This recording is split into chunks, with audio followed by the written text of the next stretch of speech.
So now I invite you to take all of that, all of each other in with a deep breath.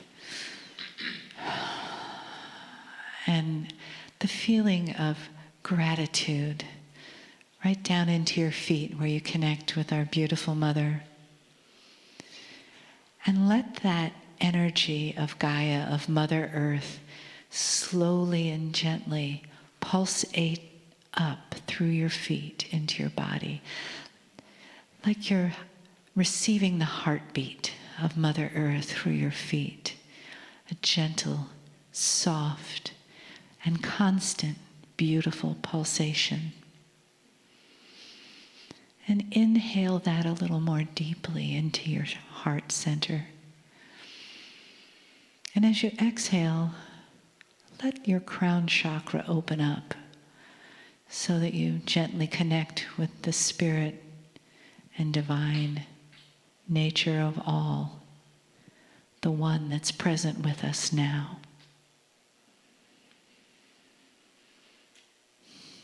And feel the gratitude from above and below as it comes together in you, for you, and as you in this now moment. And how blessed and how special this day has been. These teachings, this wisdom, this guidance,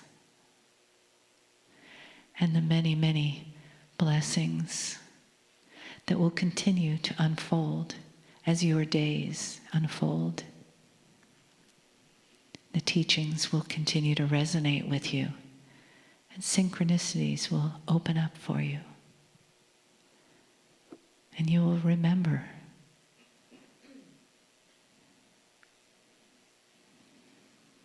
Greetings, dear ones. I am Kryon of Magnetic Service. We have greetings for those also who are multidimensional, very real. We have greetings for Alcazar. We have greetings for the sacredness and the geometry that is here. Now, dear ones, I have just given you something you should look at. For here I am, a multi-dimensional voice. That's hard to believe. Giving greetings to two other multi-dimensional entities. That's hard to believe. And all of this in the face of a changing energy on the planet, which is also hard to believe. The paradigm shift that we bring to you is the same one that we have talking about, that is the potential of the planet for many years. But we sit in it today. From my standpoint, we revel in it today. Dear ones, dear old souls, this was not guaranteed.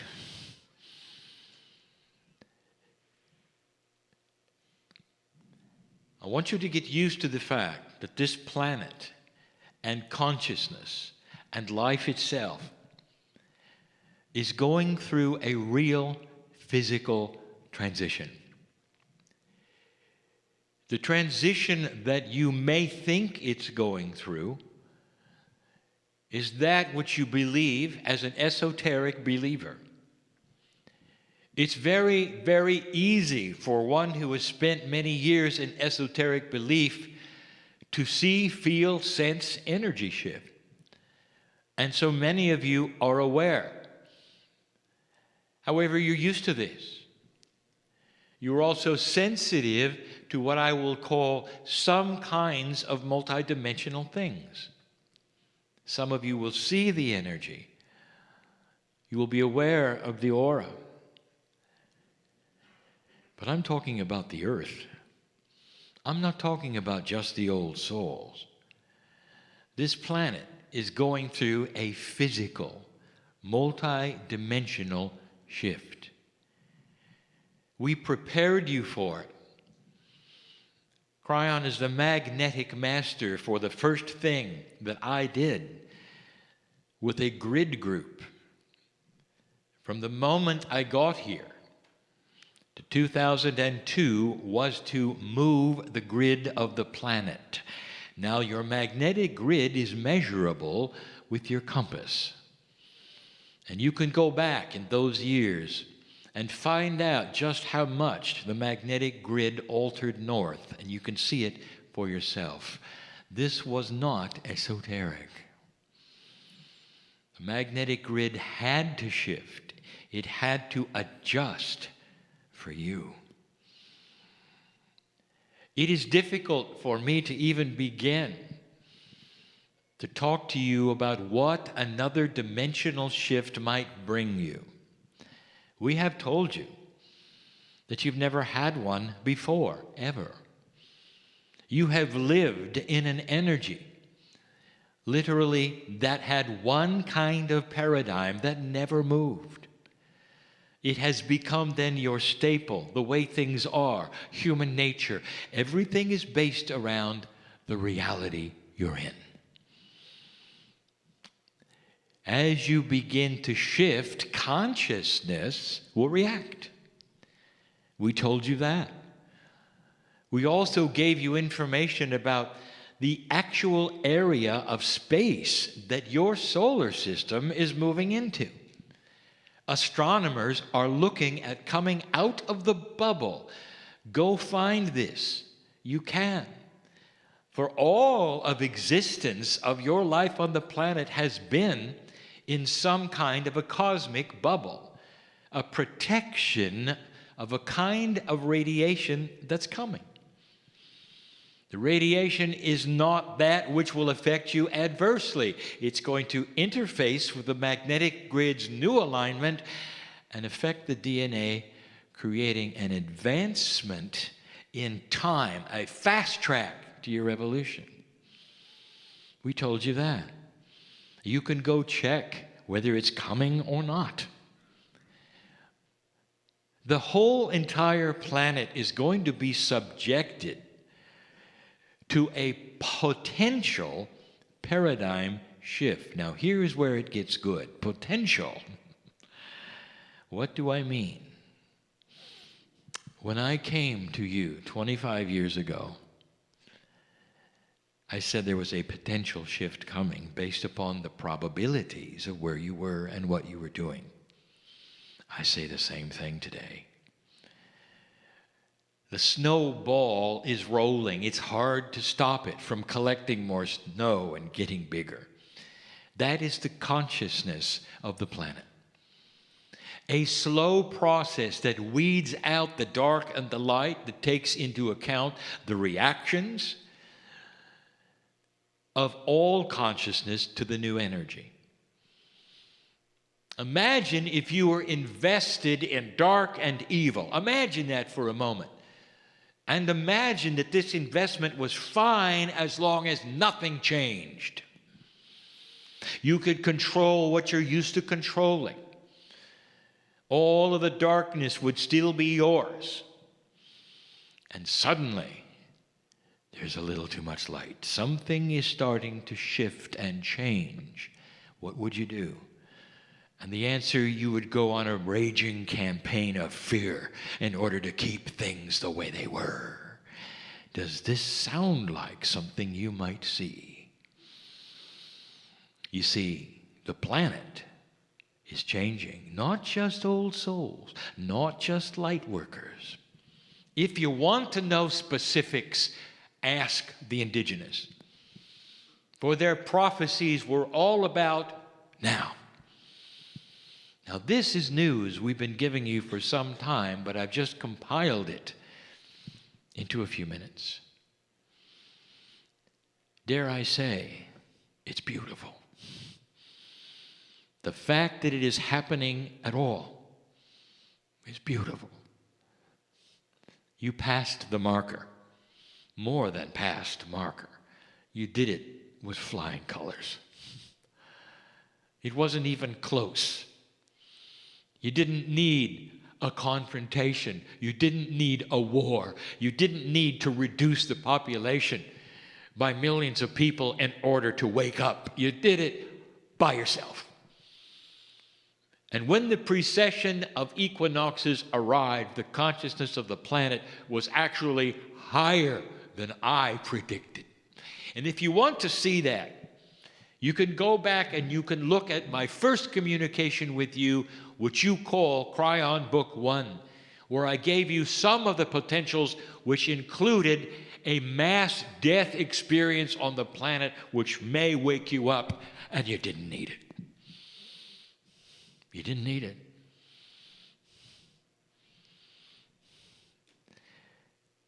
There's a feeling on the other side of the veil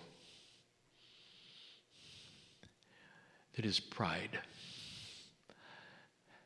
It is not egotistical pride. It's the kind of pride you would have for a son or daughter who excelled in everything they touched. It's a pride that you are part of it because they carry your seeds. And that's where we are today. Sometimes I would give what appeared to be admonitions, and I would feel powerful about something that I know is happening and taking place on the planet. Never is there frustration on my side of the veil. Excitement. Is it possible for God to be excited? And the answer is yes. Is it possible for that excitement to be based in the only thing that God really has outside of free choice of yours, and that is love and benevolence? It actually shaped your evolution. And here you are. The road ahead is filled with free choice. It's yours. It always was. But there is a confluence of benevolent consciousness which is higher and larger than what we expected at this point in time. I just explained to you what's going on the planet and why your news looks like it does. I want to give you a parable. Every single parable we have given has been about woe. And if he wasn't mentioned in the parable, it was still about woe. Woe is not a man or a woman, but we call him a he. Just because of the language differences, it helps. Woe is a woe man. A genderless, it is you. Woe represents the human being.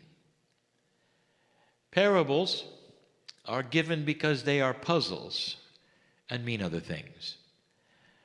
But human beings love stories.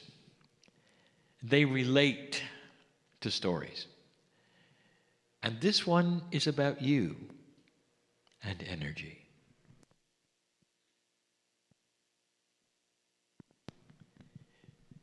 In this particular story, woe is an old soul and a light worker. And he lives in the year 2015. The story of woe is similar, perhaps, to what you might experience. Maybe a little different, because you're all different. But let me paint the picture. I want to tell you who he, she is, and what woe is going through. As an old soul, woe has a lineage. Now listen carefully. The lineage of the old soul is one who has fought the good fight. Because this planet, up to this point, has had a duality which was palatable.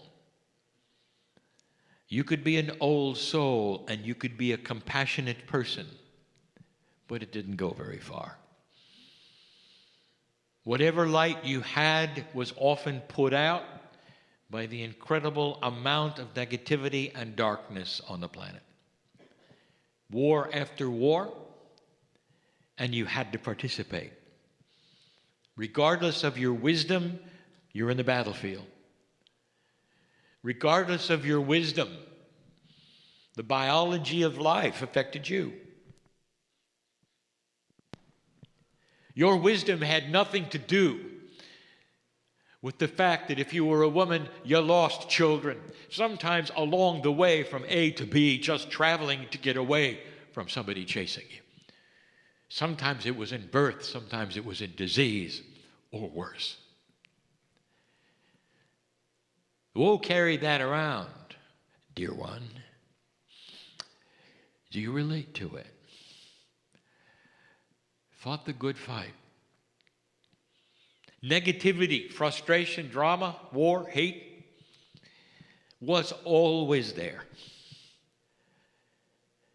And it was there seemingly in every sector. Difficult, especially the old soul from the beginning of the seeding of humanity went through the phases where humans just never changed. Can you imagine what this has done to woe's countenance? For he comes into this planet and he remembers at some level it's time to fight again. At some level, the Akash of every single human being sets the stage of expectation. You come in ready to battle. Now that particular Akash creates in woe a feeling where he doesn't feel where he can do anything and make a difference. But what he knows he can do is survive spiritually, and he does. To be the best human he can, and he tries. The Akash sometimes holds him back because he remembers at some level what it was like to be the shaman, to carry the information that people wanted, to heal, to be the intuitive who could read somebody as they stood there. And he remembers what happened. And he remembers an ugly death because they were afraid of him. Those who have magic are witches. The old energy is powerful. The world went to war a number of times, and woe was part of it.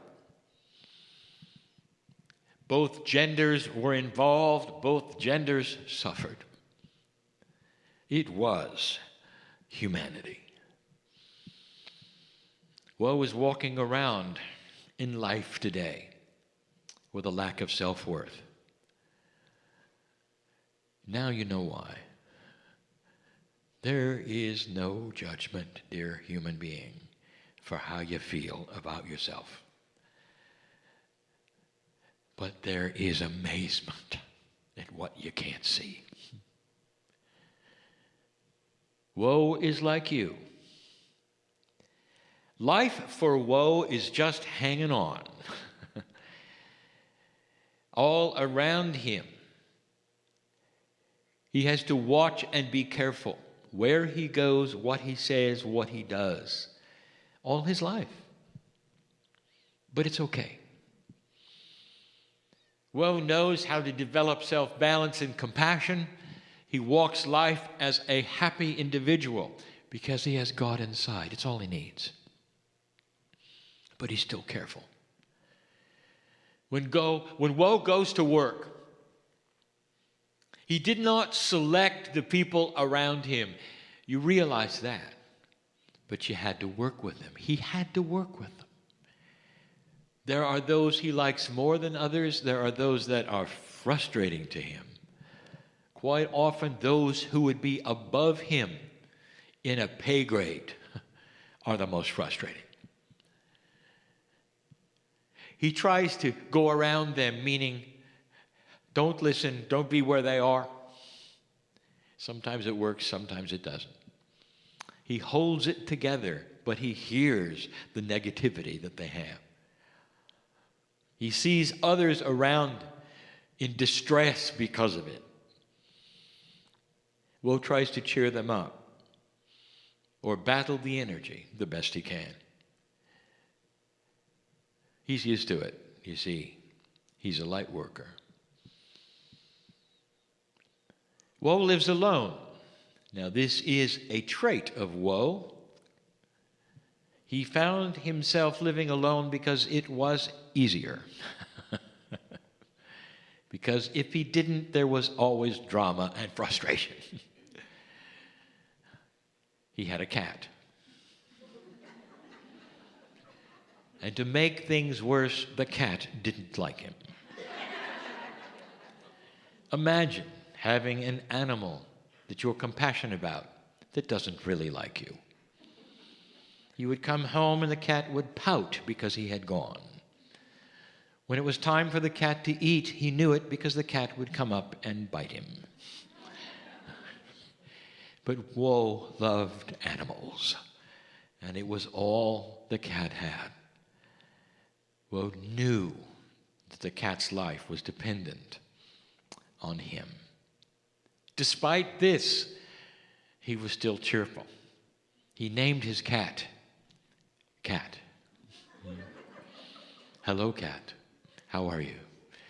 I love you, even if you don't love me. This was Woe's life.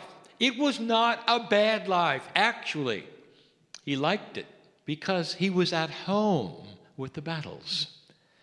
These were easy battles. There was no war to fight now. He didn't have to join. There was no mass death. There were no plagues anymore. That's odd, isn't it? At a time when there was a fraction of the number of people on the planet, where there was no air travel to carry contagion, there were no plagues, none at all. He had gone through 3. Now, he didn't know that, but his Akash carried it. He had watched loved ones die in front of him. Such sorrow. It wasn't this time, and he knew it, and he was happy for this. Woe could be a balanced human being, be compassionate. Woe was also a healer. As a light worker, he discovered he could use his talents. He could read the disease in people, and they would come to him. He had a side business as a healer, and it was a good one. But as he approached each one, Woe had to chase away the negativity, both of the healee and the room. He was used to it. He fought many battles. He was okay. This is Woe's life. Woe had powerful meditations. As a light worker, as an old soul, he could do this. And he knew he could. This was his solace. This is what he loved the most. He had the connection to God. As much as he could. And would the biology allow him in the energy, he connected through the pineal to the higher self. And he loved it. Some of his meditations were actually close to visions because they were real and he could sense and see. He could smell and feel. He spent the amount of time in meditation that was perfect for Woe. He had heard stories that you should meditate a certain amount of time a day, and he realized this was not true for him. That each old soul had their own Akash, had their own uniqueness, had their own lessons, and their own ways, and had their own wisdom. He meditated only the amount of time that he needed to balance. But it's what happened in his meditation that I want to tell you about. For almost every single one of them for over 3 years had featured a door. A door. He saw the door metaphorically. He knew what it meant. It was an opportunity to move into something beyond the door. Very clear. But he could sense what was on the other side. There was something more for him. More than that, if he had the ability to open it and go through it, he knew he would never have to come back to where he was. Woe learned to talk to the door. And he knew that the door had a personality, an angelic ability, because it was multidimensional. It could give him information if he wanted. He thought perhaps that the door represented a final lifetime, perhaps even an appropriate death. When it was time, he would walk through it and never have to come back to the planet. He weighed all of these things in his mind. He didn't know what the door was about until he was able to start talking to it. In the vision, he was limited in what he could ask and the answers that could happen, because he knew that he was in a space that was sacred. It didn't work the same way in 3D. The questions he asked were literally that which did not come out of his mouth, but his innate also was involved. That which his consciousness was also involved. He would say to the door, "Who are you?" And the feeling he got, not the voice, because he never heard a voice, he got his messages through his intuition, right into his brain as though there were a voice. And the voice was always too beautiful for words. The voice was genderless. The voice was whatever he wanted to hear. It was the most beautiful sound he could imagine. And he said, "Who are you?" And the voice said, "Whoa, I am your future." He didn't understand it. How could the door be my future? Maybe the other side of the door. He saw the door, he admired it. He loved the fact that there was benevolence on the other side. Occasionally he saw it glow. Underneath the door, he could see light. Whatever was out there in his future, he liked it. Woe continued to have the visions of the door. Sometimes he would simply sit and be with it, knowing that someday he could go through it. He continued to think it was his demise, his death, his last time on the planet, and he looked forward to that time. And then he started asking the door more questions, and it was confusing. "Are you my death?" And the door smiled at him, actually chuckled, and said, "No, Woe, it's your life." Woe didn't understand. In this vision, he felt powerful enough to grab the doorknob and say, "It's time. If it's my life, it's time." And it was locked. He couldn't budge it. Nothing was happening. Nothing. He talked to the door. "I cannot open you." And the door said, "I know." He said to the door, "When can I go through?" And the door said, "Anytime you're ready." And Woe said, "I'm ready now." And the door said, "Come on in." He grasped the doorknob and it wouldn't budge. Pulled and pulled and pulled. This was a frustration. The visions were real. Woe knew who he was. As a light worker extraordinary, he had fought the battles. He knew he was wise in the ways of the world. And the door wouldn't budge. He talked to the door. "What am I doing wrong?" And the door started talking to him. "Whoa, come closer. I didn't say open the door. I said, come through the door. And Woe started to realize what the door was telling him. He had to drop his 3D reality and walk through matter. And he did. Woe literally walked through the door. And in that instant, he got it. Nothing he had ever learned in the old energy was going to work. You can pull on the door. It'll never open. Let me tell you what Woe discovered on the other side, because it shocked him. He wasn't in another world. He was in his world, in another dimension.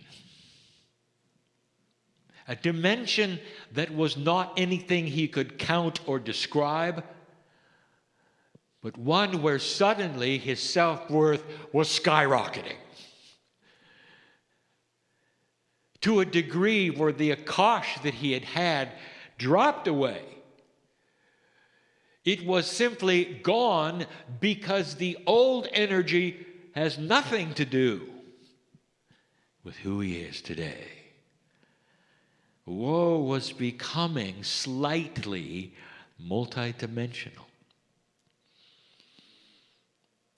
He went to work and he looked at his boss, the source of frustration, the one he wanted to run from so he didn't get any bad instructions. And all he saw was a human that he was compassionate about. He wondered about that person's life. He felt sorry that they were frustrated and in drama and egotistical. And what he did next would shock and surprise you. He wanted to be closer to the boss, because he found that nothing the boss did bothered him at all. He could sit and listen to the things that used to frustrate him and put his stomach in knots, and he wasn't affected. I want to tell you what happened eventually, so you'll understand the dynamic. You see, his boss did not get the reaction he used to. No one was fearful in that body of Woe anymore.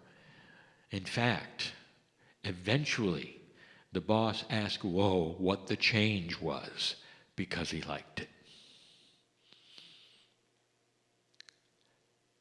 Woe's dimensionality had affected somebody else who was not even interested in changing dimensions. This is a process you're not used to.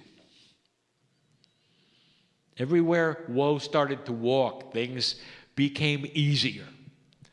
The old energy of battle and fighting, he realized, was a caveman survival instinct, and he was beyond it. He didn't meet darkness where he went because it ran from him. Woe carried a light that was so impressively bright, metaphorically, to that which is darkness, hatred, frustration, and drama, that it literally left the building when he arrived.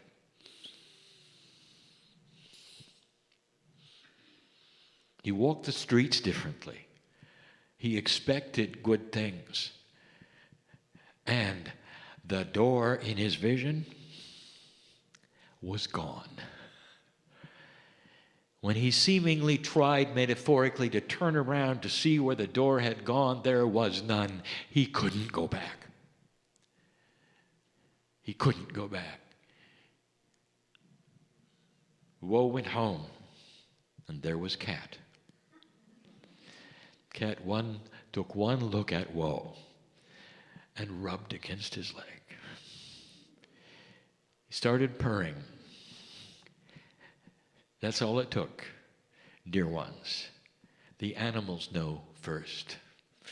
Then even the plants and the rocks. The whole planet knows when you become a little different. And from that moment on, there were no more bites. just purrs and rubbing. What's for dinner? I'm going to close and ask you, what's for dinner? Are you going to leave here differently or the same? Does this parable make sense to you? If you don't understand the hows and the whys, the timing, the actions, if you're at a loss for the practical meanings, I will say this: you're not alone. I just gave you the overall perspective. In order to go through the door, every single one of you will have a different kind of way. This is honoring to your Akash, to your individuality. But listen, if you didn't get it, if you want to go through the door, your actual cellular body will start to shift and change.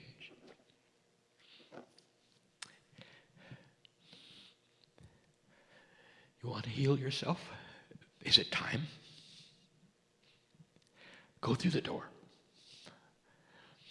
Because we want you to stay, and we don't want you to stay in distress. This energy is not cooperating with your consciousness. Have you got it yet? And that's why some of the things are happening to you that are happening to you. You're not supposed to stick around in this energy the way you are. It's time to vibrate higher. Go through the door. What's for dinner?